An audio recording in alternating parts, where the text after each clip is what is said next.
오늘 아침 하나님께서 저희들에게 주시는 말씀은 우리 마태복음 23장 37절에서 39절의 말씀과 마태복음 24장 1절에서 2절의 말씀입니다. 신약성경 40면 마태복음 23장 37절에서 39절, 24장 1절에서 2절의 말씀을 제가 봉독합니다. 하나님의 말씀을 경청하시기 바랍니다. 예루살렘아 예루살렘아 선지자들을 죽이고 내게 파송된 자를 돌로 치는 자여, 암탉이 그 새끼를 날개 아래 모음같이 내가 내 자녀를 모으려 한 일이 몇 번이더냐. 그러나 너희가 원하지 아니하였도다. 보라, 너희 집이 황폐하여 버려진 바 되리라.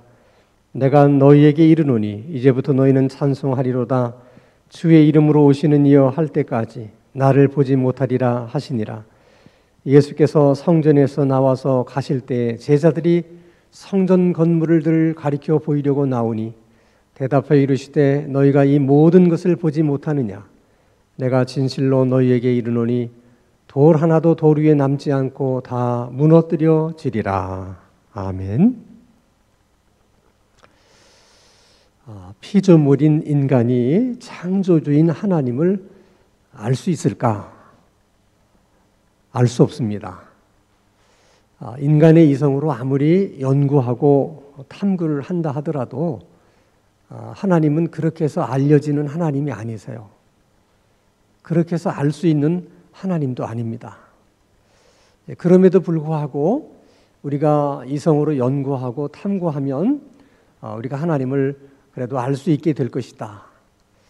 그렇게 노력하고 애쓰다 보면 결국에 가서는 하나님이 아닌 것을 하나님이라고 생각하고 하나님이 아닌 것을 하나님이라고 믿게 될 수가 있습니다. 그것이 무엇이 되었든지 간에 성경은 하나님 아닌 것을 하나님으로 알고 하나님으로 믿는 그 모든 것을 우상 숭배라고 얘기합니다. 그것이 다 우상이다. 우리가 하나님을 알 수 있는 길은 하나님 자신이 자신을 우리들에게 보여주시고 계시해 주실 때만 피조물인 인간은 창조주 하나님을 알 수 있어요. 근데 우리 손에 있는 신구약 66권은 하나님이 자신을 이렇게 보여주신 아주 유일한 책입니다. 그래서 우리는 성경 66권을 통해서만 하나님을 바르게 알 수 있는 것이죠.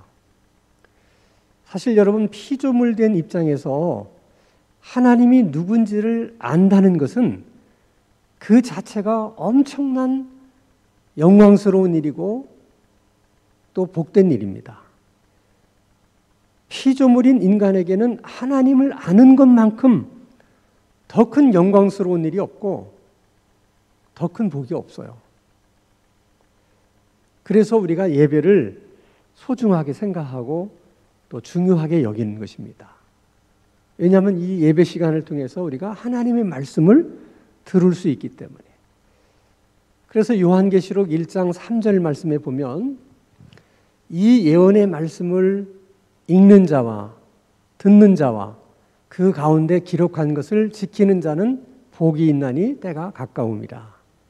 하나님의 말씀은 읽기만 해도 복이 되는 책이고 듣기만 해도 복이 되는 책이라는 거예요. 그 말씀을 지키면 더할 수 없이 큰 복이 되는 것이죠. 그렇게 하나님의 말씀이 우리들에게 소중한 것입니다. 자, 우리가 지난 주일 예수님께서 서기관과 바리새인들에게 엄청난 저주를 퍼부으셨어요. 궁금한 것은 그렇게 예수님에게 저주를 받은 그들의 끝은 도대체 어떻게 될까? 그들의 마지막은 어떻게 되는 것일까? 오늘 본문 말씀은 바로 그 부분에 대한 말씀이에요. 예수님에게 저주를 받은 그들의 삶은 미래에 앞으로 이렇게 될 것이다 하고 예수님이 예언을 하신 말씀이에요. 자, 오늘 마태복음 23장 37절 말씀을 보면은 예수님께서 예루살렘을 부르시죠. 예루살렘아, 또 예루살렘아 이렇게 부르세요. 여기서 말하는 예루살렘은 그 예루살렘 성읍을 이야기하는 것이 아니라 예루살렘 안에 있는 하나님의 성전, 그 하나님의 성전을 중심으로 해서 삶을 살아갔던 이스라엘 백성들을 지칭하는 거예요. 그러니까 예루살렘아, 예루살렘아 하는 것은 이스라엘아, 이스라엘아 이렇게 부르시는 것과도 같은 것입니다. 그런데 왜 두 번씩 이렇게 반복해서 부르느냐? 그 두 번씩 부르는 그 부름 속에는 예수님의 아픔도 담겨 있고 또 이스라엘 백성들에 대한 애틋한 예수님의 사랑도 담겨 있는 거예요. 그 아픔과 사랑을 표현하는 방법 중에 하나가 이렇게 두 번씩 부르는 겁니다. 예루살렘아, 예루살렘아. 예를 들면 구약 성경에 보면 다윗의 아들인 압살론이 어느 날 반란을 일으킵니다. 모반을 일으킨 거예요. 다른 사람도 아니고 자식이 아버지를 향해서 칼을 들이민 겁니다. 그래서 다윗이 자식과 더불어 싸울 수 없어서 왕궁을 비우고 도망을 칩니다. 그때 다윗의 마음이 어떻겠습니까? 일단 어느 정도 이제 수습이 된 후에 다윗의 군대 장관이었던 모압을 중심으로 해서 이 반란군을 이제 제압하기 시작합니다. 그 반란군을 제압하는 과정 속에서 압살롬이 죽임을 당하게 돼요. 그럼 반란군의 괴수가 죽임을 당한 것은 뭐 지극히 당연한 것이죠. 어떻게 반란을 꾀한 자가 살아남을 수 있기를 기대할 수 있겠습니까? 그래서 그의 죽음은 사실은 너무나 당연한 일이에요. 모두 다 그렇게 생각했지만 아버지인 다윗만큼은 그렇지를 못했어요. 사실 생각해보면 어떻게 자식이 애비에게 칼을 겨눌 수가 있냐. 정말 분노할 수 있고 너 같은 놈은 죽어 싸다. 그럴 수도 있지만은 그건 우리들의 생각이에요. 애비의 마음은 그렇지 않은 거예요. 그래서 우리 열왕기 상에 있는 말씀을 한번 보겠습니다. 사무엘하 18장 33절입니다. 왕의 마음이 심히 아파 문 위층으로 올라가서 그가 올라갈 때 말하기를 내 아들 압살롬아, 내 아들 내 아들 압살롬아. 이렇게 압살롬의 이름을 어떻게 해요? 두 번씩 부르잖아요. 그 두 번씩 부르는 그 마음이 비록 압살롬이 그렇게 나쁜 짓을 했지만은 그래도 자신의 자식이기 때문에 그걸 아파하는 거예요. 자식의 죽음을 아파하고 그 자식의 죽음에 대해서 애틋한 마음을 표현하는 겁니다.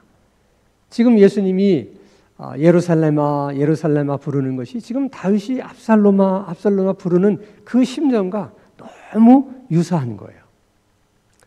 실제로 이스라엘 백성들은 죽어 마땅한 짓을 했어요. 우리가 방금 읽은 마태복음 23장 37절 말씀을 보면 하나님께서 이스라엘 백성들에게 파송했던 선지자들을 죽이고 돌로 쳤다. 이렇게 얘기를 합니다.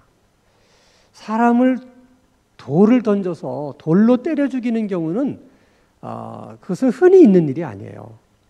우상 숭배를 한 자나 또 뭐 간음하다가 현장에서 잡힌 자나 거짓 선지자나 하나님의 신성을 모독한 자나 이렇게 아주 특별한 경우에만 사람들이 돌로 사람을 때려서 죽였거든요. 근데 지금 하나님이 보내신 선지자들을 그렇게 죽였다는 겁니다. 그 얘기는 이스라엘 백성들이 하나님이 보내신 선지자들을 마치 우상 숭배자들처럼 대했고 거짓 선지자인 것처럼 대했고 신성을 모독하는 자, 간음하다가 현장에서 잡힌 자처럼 그렇게 대우했다는 것이죠. 그러니까 하나님의 입장에서 보면 얼마나 기가 막힌 일입니까? 어떻게 하나님이 보낸 자들을 그렇게 취급할 수 있습니까? 이건 정말 하나님을 능욕하는 일이죠. 그런 죄라면 당장 멸망을 시켜야 옳은 일입니다. 그런데 예수님이 뭐라고 말씀하세요? 그럼에도 불구하고 그래도 그들의 잘못을 뉘우치는 날이 있겠지. 언젠가는 자신의 잘못을 뉘우치고 돌아오겠지. 그런 기대를 가지고 그들의 잘못을 다 품었다는 거예요. 예수님. 마치 암탉이 그 새끼를 날개 안에 품는 것처럼 그렇게 품었다는 거예요. 그것도 한 번, 두 번 품은 것이 아니라 여러 번 그렇게 품었다는 거예요. 그런데 그 사랑마저도 이스라엘 백성들이 거절했다는 겁니다. 그럼 우리는 이런 질문을 하죠. 그런 사랑마저 거절했다면 도대체 그런 사람들은 어떻게 해야 되는 겁니까? 그 사랑을 거절한 사람들은 어떻게 대우해야 하는 것이 마땅한 것입니까?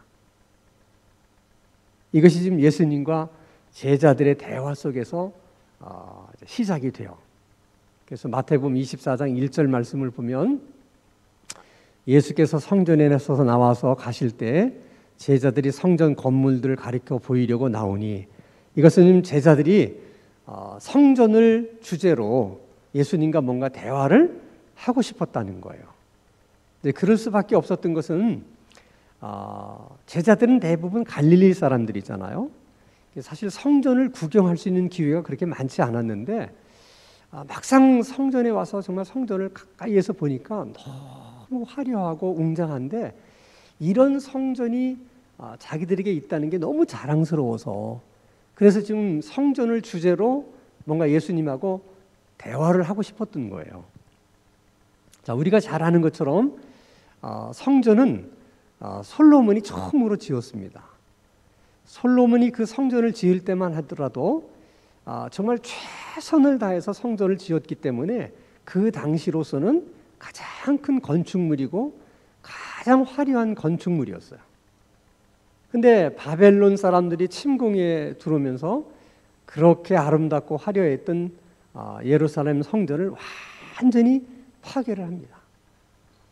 그리고 대부분의 이스라엘 백성들은 바벨론 포로로 잡혀가요. 70년 만에 돌아옵니다. 돌아왔을 때 그들을 가장 슬프게 만든 것은 하나님의 성전이 완전히 잿더미가 되어 있는 거예요. 그게 너무 마음이 아파서 우리가 하나님의 성전을 이대로 두고 우리가 무슨 낯으로 살아갈 수 있겠느냐. 우리가 가진 것이 없고 다 포로에서 돌아온 사람의 입장이 다 서로 비슷하잖아요. 뭐가 가진 게 있겠어요. 그래도 우리가 성전을 건축하자.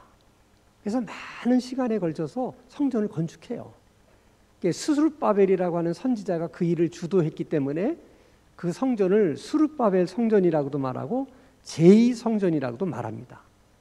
그러나 솔로몬이 지었던 성전에 비하면 뭐 외형이나 모든 면이 너무나 초라하죠. 근데 그나마 그 성전도 자꾸 유태인들이 로마 사람들에게 자꾸 이렇게 이제 반기를 들다 보니까 로마인들이 그렇게 반란을 꾀하는 유태인들을 진압하면서 그 진압하는 과정에서 그 성전마저 또 다 파괴를 시켜버립니다. 그래서 한동안 성전이 파괴된 채로 그냥 이렇게 지났어요. 이 워낙 큰 건물이니까 누구 한두 사람이 성전을 재건한다는 것은 엄두를 낼 수 없는 일이잖아요. 근데 참 감사하게도 예수님 당시에 헤롯 왕이 그 성전을 지어줍니다. 이유는 믿음이 좋아서가 아니고 헤롯 왕은 원래 유태인이 아니에요. 그러니까 에서의 후손인 에돔 사람입니다. 그러니까 유태인도 아닌 사람이 유대인의 왕이 된 거예요. 로마를 등에 업고. 그러니까 이스라엘 백성들이 아무도 헤롯 왕을 지지하지 않는 거예요. 인정하지 않는 거예요. 그래서 이 헤롯 왕이 그런 유태인들의 마음을 사고 환심을 사기 위해서 그들이 제일 소중하게 생각하는 게 성전이니까 성전을 새로 지어주려고 합니다. 근데 이게 워낙 큰 공사잖아요. 그러니까 처음 시작은 그냥 리모델링 수준으로 개축한다고 그러죠. 그냥 있는 거에다가 조금 이렇게 보완해서 성전을 이렇게 지으려고 시작을 했는데 시작은 그렇게 시작했어요. 근데 이 헤롯이라는 사람이 워낙 건축에 관련해서 아주 탁월한 재능과 식견이 있어요. 그래서 헤로드 왕 시절에 본인이 만든 그런 건축물들이 많습니다. 근데 실제로 가서 보면 대단해요. 아주 천재성이 있어요, 건축에 대해서. 그러니까 이 성전도 처음엔 그렇게 시작했는데 자꾸 욕심이 생기니까 이게 뭐 개축이 아니라 다 헐고 새로 짓는 신축과 같은 그런 성전을 지은 거예요. 이 성전, 헤롯이 지은 성전의 가장 특징은 헤롯의 취향에 따라서 돌과 대리석을 많이 사용했어요. 그 돌도 어마어마한 돌로 성전을 짓습니다. 돌 하나에 큰 거는 5톤이나 됐어요. 그럼 좀 여러분도 놀라셔야 되는데, 여러분 돌이 5톤짜리면 얼마나 큰지 아십니까? 그 당시 여러분 뭐 포크레인 있겠어요? 뭐가 있겠어요? 근데 그 어마어마한 돌 같은 걸로 싼 거예요, 성전을. 그리고 대리석으로 다 장식을 했어요. 그래서 노을이 질 무렵 햇빛이 그 대리석을 비치게 되면 붉게 물들면서 막 빛이 나요, 대리석이. 그럼 멀리서 보면 마치 하나님의 성전이 금으로 지은 성전처럼 그렇게 화려했어요. 그러니까 지금 제자들이 그런 성전을 보면서 얼마나 자랑스러웠겠어요. 우리에게 이런 성전이 있다는 것이. 그래서 지금 예수님에게 지금 성전을 주제로 뭔가 좀 얘기를 꺼내려고 했더니 예수님이 아주 심각한 말씀을 하시는 거예요. 자, 마태복음 24장 2절 말씀에 보면 대답하여 이르시되 너희가 이 모든 것을 보지 못하느냐? 내가 진실로 너희에게 이르노니 돌 하나 돌 위에 남지 않고 다 무너지게 될 것이다. 돌 위에 돌 하나 남지 않는다는 건 뭐예요? 파괴가 되더라도 완전히 파괴가 될 것이다 하는 것이죠. 그러니까 성전이 완전히 파괴가 된다는 것은 곧 나라의 멸망을 말하는 거예요. 근데 이것은 또 단순하게 나라가 멸망한다는 의미가 아니라 하나님께서 이스라엘 백성들을 포기하셨다. 하나님이 이스라엘 백성들을 버리셨다. 그 말씀을 하시는 거예요. 만약 하나님이 이스라엘 백성들을 포기하지 아니하시고 이스라엘 백성들을 버리지 않으신다면 절대로 성전이 저렇게 무너지는 일은 있을 수 없는 거예요. 절대로 하나님이 그렇게 내버려 두지 않는다는 거예요. 그런데 하나님이 돌 위에 돌 하나 남지 않고 완전히 성전이 파괴되도록 하시겠다는 것은 내가 더 이상 이스라엘 백성들에 대한 기대를 가지지 않겠다. 응? 그들을 버리겠다. 포기하겠다. 그러니 주님의 마음이 얼마나 아프겠어요. 아브라함 때부터 지금까지 하나님이 어떤 정성과 열심으로 이스라엘 백성들을 살피고 이끌어 오셨습니까? 그 백성을 이제 포기해야 되겠다. 내가 버려야 되겠다. 라고 생각하시는 그 하나님 마음이 얼마나 아프시겠어요. 그 하나님의 아픔을 예수님이 이렇게 표현을 해요. 누가복음 19장 41절에 보면 가까이 오사 성을 보시고, 예루살렘 성입니다. 성을 보시고 어떻게 해요? 우셨다는 거예요. 눈물을 흘리셨다는 거예요. 그러니까 하나님의 아픔을 주님의 눈물로 대신하는 거예요.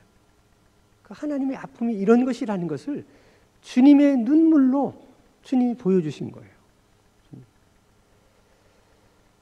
그래서 우리가 이런 생각을 하는 거죠. 다른 분도 아니고 주님이 어떻게 이렇게 우실 수가 있는 걸까? 도대체 누가 주님을 저렇게 울리는 걸까? 무엇이 도대체 주님을 저렇게 눈물을 흘리게 만든 것일까? 하는 걸 생각해 보는 거예요. 자, 한번 여러분 생각해 보세요. 솔로몬의 성전이 완전히 파괴되고 대부분 바벨론 포로로 잡혀가서 다시 돌아옵니다. 그들이 바벨론 땅에서 70년을 보내면서 깊은 반성과 회개를 합니다. 우리가 이런 비극적인 이런 삶을 살게 된 것은 우리가 하나님의 말씀을 버리고 우상을 숭배했기 때문이다. 그러므로 다시 우리 역사 속에 이런 비극을 되풀이하지 않기 위해서는 우리가 하나님의 말씀을 알아서 하나님의 말씀대로 살아야 된다. 그래서 그들이 율법을 연구하기 시작했고 율법을 가르치기를 시작했습니다. 포로인 그런 삶을 살면서도 그 땅에서도 그렇게 했는데 그들이 돌아온 후에도 그 정신만은 버리지 않았어요. 마을마다 다 회당을 세워서 율법을 가르치고 율법을 배우도록 했습니다. 놀라운 것은 시간이 가면서 아무것도 달라지는 것이 없었어요. 아무것도 변한 것이 없었어요. 그래서 500년 전 솔로몬의 성전이 완전히 무너졌던 것처럼 이제 또 한 번 그 성전이 무너질 형편에 이르게 된 거예요. 그러니 어떻게 주님이 마음 아프지가 않을 수 있겠습니까? 그것을 생각해 보면 어떻게 주님이 울지 않을 수가 있겠냐고요. 그럼 이제 우리가 궁금한 것은, 아니면 그분들은 똑같은 비극적인 그런 삶을 되풀이하지 않겠다고 그렇게 율법을 연구하고 가르치고 그렇게 율법을 지키며 살겠다고 노력을 했는데, 근데 도대체 어디서 뭐가 잘못됐길래 500년 전의 일을 다시 되풀이할 수밖에 없게 되었느냐는 거예요. 이게 오늘 주님이 우리들에게 주시려고 하는 말씀이에요. 자, 여러분, 율법을 연구하고 율법을 배우는 것이나 오늘 우리가 성경을 연구하고 성경을 배우는 것이나 다 똑같은 것이죠. 자, 그들이 율법을 연구하고 배우려고 하는 목적이 어디에 있어요? 하나님이 어떤 분인지를 알기 위한 것이죠. 하나님이 왜 자기들에게 율법을 주셨는지 그 하나님의 마음을 알기 위한 것이죠. 그래서 율법을 주신 그 하나님의 마음을 잘 헤아려서 율법의 정신대로 살아가려고 하기 위해서 율법을 연구하고 배우는 거예요. 우리가 성경을 연구하고 성경 공부하는 이유도 똑같은 거예요. 근데 그들은 그런 목적으로 율법을 공부하거나 배운 게 아니에요.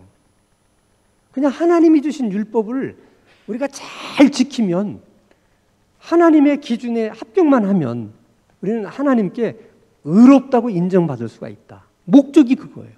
하나님 앞에 의롭다고 인정받는 것. 자, 그래서 그들이 열심히 율법을 연구하고 또 열심히 율법을 배우고 또 지키면서 살았어요. 어느 순간 보니까 진짜 지키라는 계명을 다 지켰어요, 내가. 그 스스로 이제 하나님이 나를 의롭다고 이제 인정하시겠구나. 왜? 다 지켰으니까. 스스로를 의롭다고 생각하기 시작한 것이죠. 그러니까 신앙이 자기 의로 시작하기 시작하는 거예요.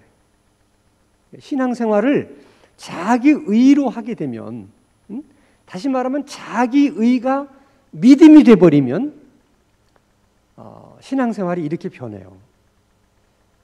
신앙생활에는 본래 하나님 중심으로 살아가는 것이 신앙생활인데, 자기 의가 믿음이 되면 하나님 중심이 아니라 자기 중심적인 삶을 살아가게 돼요. 그 말은 하나님을 의지하지 않고 자기를 의지하는 거예요. 자기의 지혜를 의지하고 자기의 경험을 의지하고 자기 인맥을 의지하고 자기가 가지고 있는 물질을 의지하고 그런 것들을 의지해서 살아요. 그러니까 어차피 자기를 의지하면서 살기 때문에 자기의 경험이 하나님 말씀보다 더 중요하다고 생각해요. 더 소중한 가치라고 여겨요. 그러니까 율법은 자기들이 읽고 공부하고 지킬지라도 그 율법의 참된 가치를 그들이 모르는 거죠. 그리고 인정하지도 않는 거예요. 그것은 똑같아요, 우리도. 우리가 신앙생활하면서 말씀에 대한 필요성을 전혀 느끼지 못한다는 것은 내 중심대로 내가 하나님을 의지하면서 사는 것이 아니라 나를 의지하면서 살기 때문에 그런 거예요. 나를 의지해서 사는데 하나님 말씀이 왜 필요하겠어요? 이렇게 자기 의가 또 믿음이 되게 되면 신앙생활의 목적도 달라져요. 자기 의가 믿음이 되면 신앙생활하는 목적이 뭐냐? 자기를 드러내고 자랑하고 자기를 기쁘게 하는 데 목적이 있어요. 또 사는 방법도 자기식으로 살아요. 세상의 방법대로 살아요. 그러니까 보기에는 신앙생활을 하는데 그 신앙생활의 내용이 완전히 다른 거예요. 근데 그들은 그걸 신앙생활이라고 생각하는 것이죠. 그러면 어떻게 신앙생활을 해야지 이렇게 이스라엘 백성들처럼 똑같은 비극을 되풀이하지 않을 수 있느냐? 우리는 자기의를 믿음이라고 생각하면 안 돼요. 우리가 하나님 말씀을 아무리 많이 공부하고 안다고 해서 의가 생기는 게 아니에요. 우리는 예수 그리스도를 믿는 그 믿음으로 예수님께서, 하나님께서 우리를 의롭다고 인정해 주시는 거거든요. 그러니까 우리가 믿음으로 우리 안에 예수 그리스도의 의가 있는 거예요. 내 의가 아니에요. 이거는 누구의 의라고요? 예수님의 의. 그 예수님의 의가 내 믿음이 되어야 성령이 우리 가운데 오셔서 우리 영을 지배하고 다스리기 시작해요. 그러면 우리들의 생각이 바뀌는 거예요. 그래서 나를 의지하면서 살려고 했던 마음이 하나님을 의지하는 마음으로 바뀌어요. 그래서 내 지혜를 의지하고 뭐 또 내 경험이나 인맥이나 내 소유를 의지했던 내가 그게 아니라 하나님의 은혜를 의지하고 십자가 사랑을 의지하고 성령의 능력을 의지하고 그렇게 돼요. 그리고 자꾸 하나님을 의지하게 되니까 하나님 말씀에 대해서 갈급함을 느끼게 되는 거죠. 주님의 의가 믿음이 되면 신앙생활의 목적도 달라져요. 나를 기쁘게 하고 나를 자랑하고 이런 것이 아니라 오직 하나님을 기쁘게 해드리려고 그러고 하나님을 영광스럽게 하려고 하는 거죠. 목적이 다르니까 내 의로 신앙생활하는 사람은 하나님보다는 하나님의 주신 복이 중요해. 그러나 하나님의 영광을 위해서 하나님을 기쁘게 하기 위해서 사는 자에게는 하나님이 주시는 복보다 하나님이 더 소중한 거예요. 하나님 복 안 주셔도 좋아요. 저는 그냥 하나님이면 만족해요. 그런 마음이 있는 거예요. 그러나 자기 의가 믿음이 돼서 사는 사람은 뭐 하나님이 해도 소용없어. 복 주셔야 돼. 복 안 주는 하나님은 자기하고는 별로 필요치 않아. 이런 생각이 드는 거예요.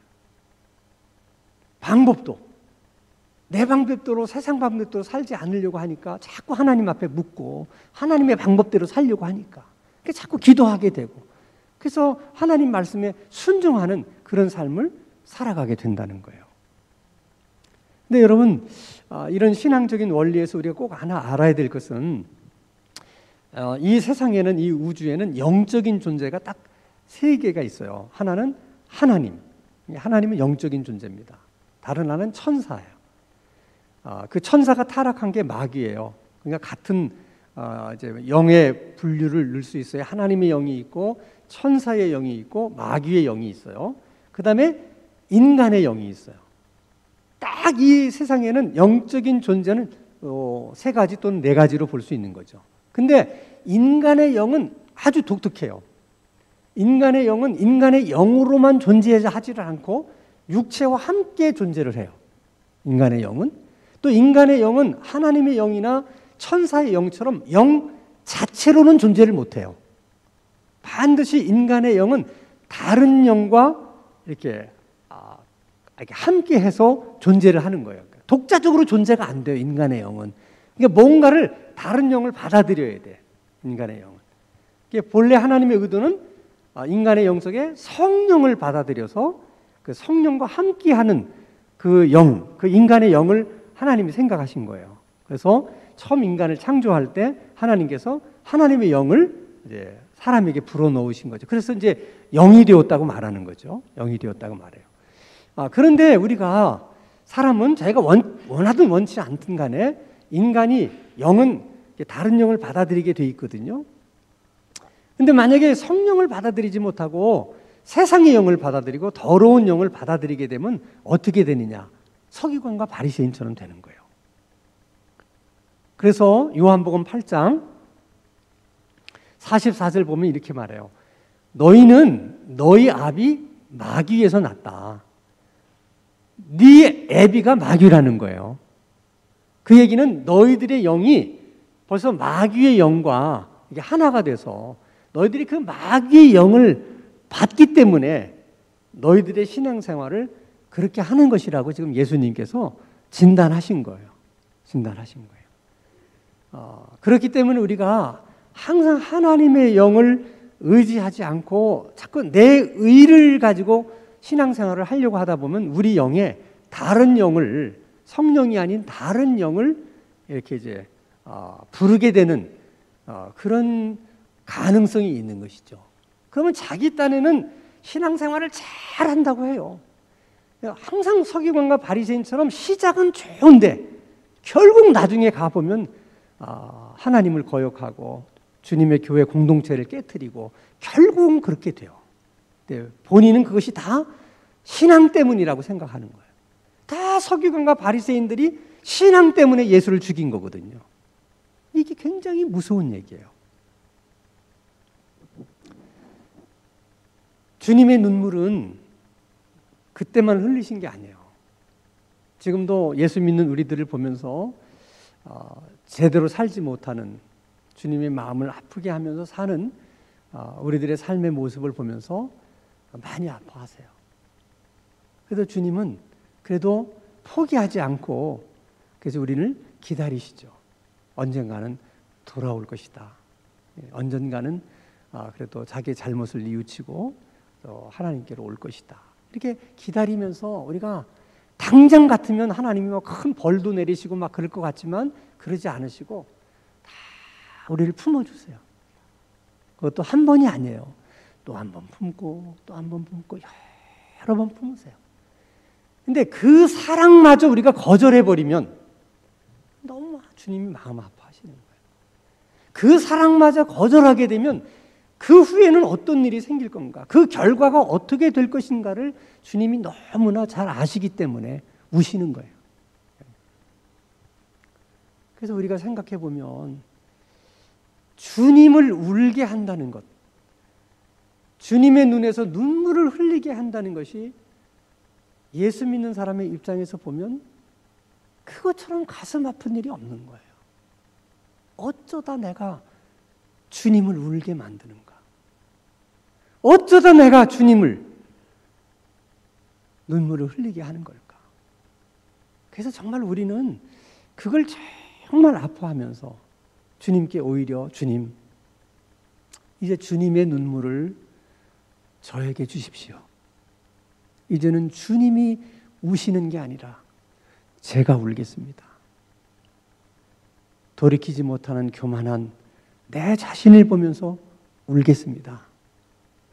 믿지 않는 남편, 믿지 않는 아내, 믿지 않는 자식, 믿지 않는 부모를 생각하면서 주님 대신 제가 울겠습니다. 그래서 이제는 주님의 눈물 대신 우리가 그 눈물을 흘릴 수 있는 그런 하나님의 은혜가 우리 모두에게 있게 되기를 주님의 이름으로 축원합니다. 거룩하신 아버지 하나님, 주님의 눈물을 생각하면 우리들의 마음이 너무너무 아픕니다. 주님, 이제는 주님의 눈물이 우리들의 눈물이 되게 하여 주옵소서. 신앙생활을 하면서도 무덤덤한 우리의 마음을 애통해하는 마음을 허락해 주시고, 교만하고 게으른 우리 마음 때문에 울고 또 울고 그런 마음들을 우리의 눈물로 씻어낼 수 있게 하여 주시옵소서. 예수 그리스도 이름으로 기도하옵나이다. 아멘.